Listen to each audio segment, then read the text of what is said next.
क्या हाल है दोस्तों। उम्मीद करता हूँ कि आप सब मज़े में होंगे। एंड क्यों नहीं हो। 2-0 in a Champions League away game and that too without Sergio Ramos.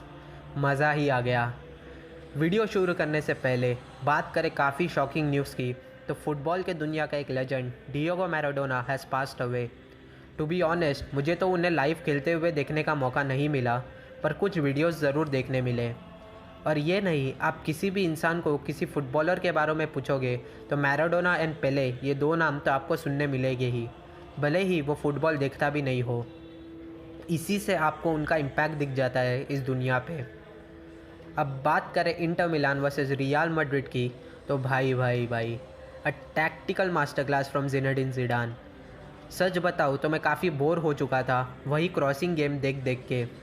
But क्या बात करें अब। मुझे लगता है इस टैक्टिक के बारे में ज़िडान ने इस इंटरनेशनल ब्रेक में ही सोचा होगा, क्योंकि इससे पहले भी हम सेम फॉर्मेशन में खेल चुके थे, पर इस तरह नहीं।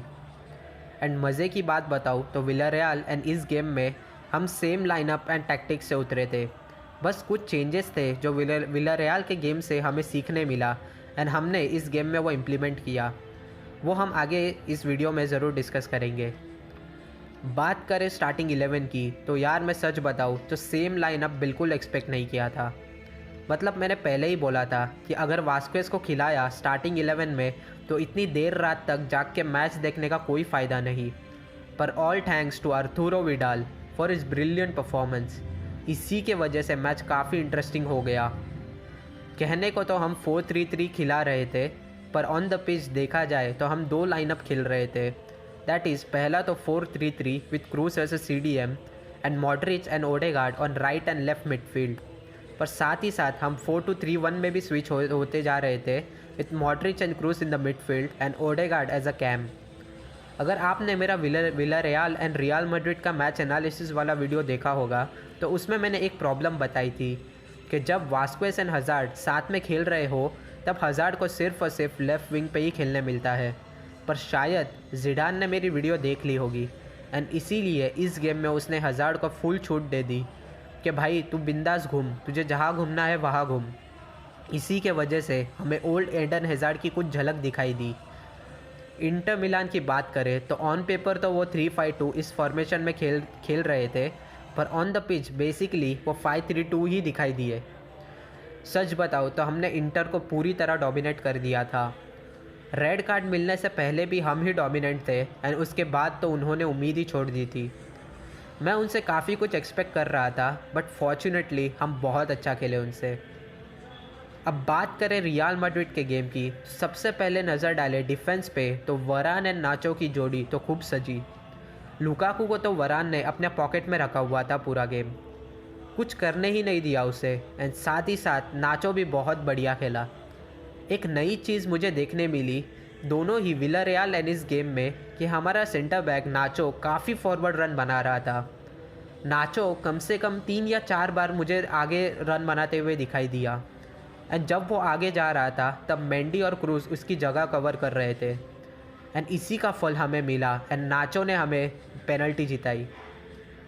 बात करें करवाहल एंड मेंडी की, तो गाइस मैंने एक चीज़ नोटिस की कि कल का गेम में करवाहल डिफेंसिव ज़्यादा दिखाई दिया इफ़ कंपेयर करें पहले गेम्स से। और इसका मेन रीज़न मुझे लगता है एडन हैज़ार्ड, वो हम थोड़ी देर में डिस्कस करेंगे। मेंडी की बात करें तो एज़ यूजुअल डिफेंसिवली काफ़ी सही था, पर वही अटैक में कुछ खास कंट्रीब्यूशन नहीं कर पाया। आई रिमेंबर एक बहुत बढ़िया कटबैक दिया था उसने, पर गोट वास्क्वेज ने वो भी मिस कर दिया। उसके अलावा अटैक में कुछ खास दिखाई नहीं दिया। अब बात करें मिडफील्ड की, तो भाई क्रूज फर्स्ट हाफ में दोबारा एज अ CDM पोजीशन में दिखाई दिया एंड ओडेगार्ड एंड मॉडरिच तो मानो जैसे मिडफील्ड को अंगार बना दिया था।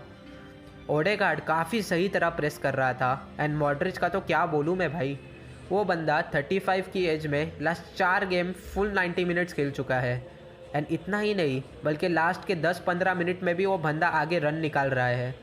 मैं कह रहा हूँ कि अभी के अभी उसको कॉन्ट्रैक्ट एक्सटेंशन दे दो यार। बहुत ही प्यारा खेले यार हमारी मिडफील्ड। ओडेगार्ड मानो तो क्या पासिंग कर रहा था यार, एंड बिटवीन द लाइंस में वो स्पेस ढूंढ ढूंढ के चांसेस क्रिएट कर रहा था। एंड हाँ, जो पेनल्टी हमें मिली वो पास भी ओडेगार्ड का ही था। कितना अच्छा लगता है कि हम भी 1-2 पासेस खेल के गोल मारने की कोशिश कर रहे हैं एंड ना कि सिर्फ क्रॉसेस पे डिपेंड है कि कोई हेडर मार दे। अब बात करें हमारे फ्रंट थ्री की, तो सबसे पहले एडन हैज़ार्ड। वाओ यार, ये बंदा अगर अपने फॉर्म में आ गया ना तो सीरियसली हम चैम्पियंस लीग जीत सकते हैं and I am damn serious.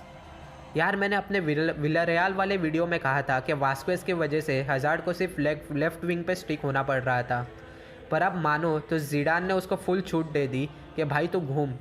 इसीलिए हैज़ार्ड हमें सब जगह दिखाई दिया, that is on the right side, central में and left side of course. मतलब एक जगह तो पिच के राइट साइड में इतनी गर्दी हो गई थी कि अपने सारे प्लेयर्स सिर्फ और सिर्फ राइट में दिखाई दिए, जैसे हैज़ार्ड, वास्क्वेज, मॉड्रिच, ओडेगार्ड एंड कार्वाहल। हमें पुराने हैज़ार्ड की कुछ झलक ज़रूर दिखाई दी। मैं ये नहीं कह रहा कि ओल्ड हैज़ार्ड इज़ बैक, पर हाँ हमें कुछ झलक तो ज़रूर दिखाई दी कि वो ड्रिबलिंग एंड पासेस देखने का अलग ही मज़ा है। एंड इन दी एंड जब पेनल्टी मिली तो कितना कामली स्कोर कर दिया, सो गुड। मारियानो डियाज की बात करें तो ठीक ठाक ही खेला बंदा। टू बी ऑनेस्ट इस गेम में हम क्रॉसेस पे ज़्यादा डिपेंडेंट नहीं थे, इसीलिए हमने मारियानो से ज़्यादा कुछ देखने नहीं मिला।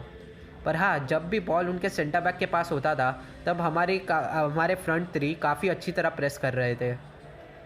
अब बात करें द वन एंड ओनली गोट वास्क्वेज की, तो भाई मैं बोल रहा हूँ इसके पास ज़िडान की कोई एमएमएस वगैरह है यार। मतलब जिस टैक्टिक्स से खेल रहे थे, Rodrigo is the best choice यार टू स्टार्ट, पर नहीं, हमें तो वास्क्वेज को ही खिलाना है।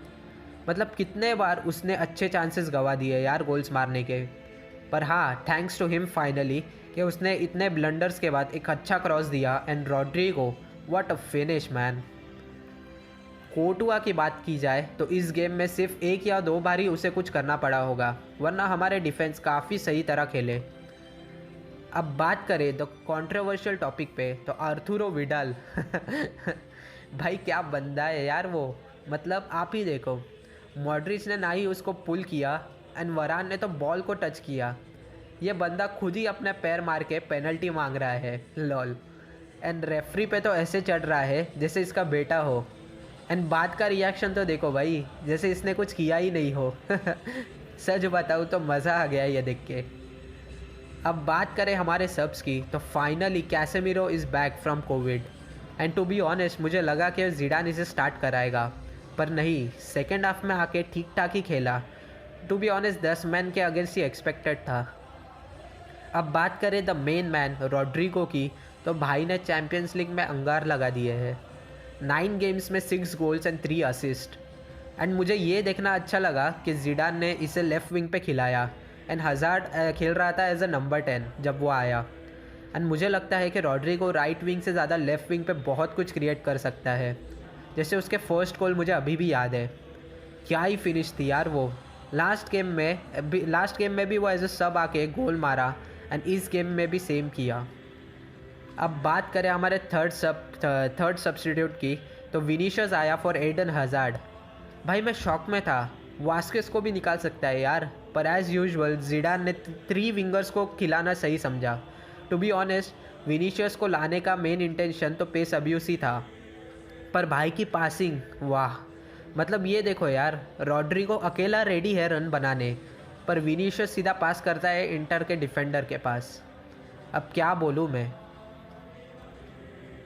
एक चीज़ जो मुझे पसंद नहीं आई वो ये था कि जब विडाल को रेड कार्ड मिला तब से लेके हाफ टाइम के विसल तक हम काफ़ी डिफेंसिव खेले। मुझे लगा था कि उस टाइम पे हमें और एग्रेसिवली खेलते ना तो हमें एक और गोल मिल जाता, क्योंकि कॉन्टे भी हाफ टाइम की विसल का ही वेट कर रहा था ताकि वो अपने टीम को इंस्ट्रक्शन दे सके और सब्स्टिट्यूट ला सके। पर हम काफ़ी डिफेंसिव खेले उस टाइम पे, वो एक चीज़ मुझे काफ़ी पसंद नहीं आई। खैर छोड़ो, ज़रा नज़र डालें ग्रुप टेबल पे, तो हम सेकंड पोजीशन पे आ चुके हैं with 7 points, with just 1 point behind Monchengladbach, whatever क्या नाम है उनका। लेट्स गो, और 2 विन बस और हम टॉप पे एंड कर सकते हैं। Thank you so much for watching, as always hala Madrid. खत्म, bye bye, tata, good bye, गया।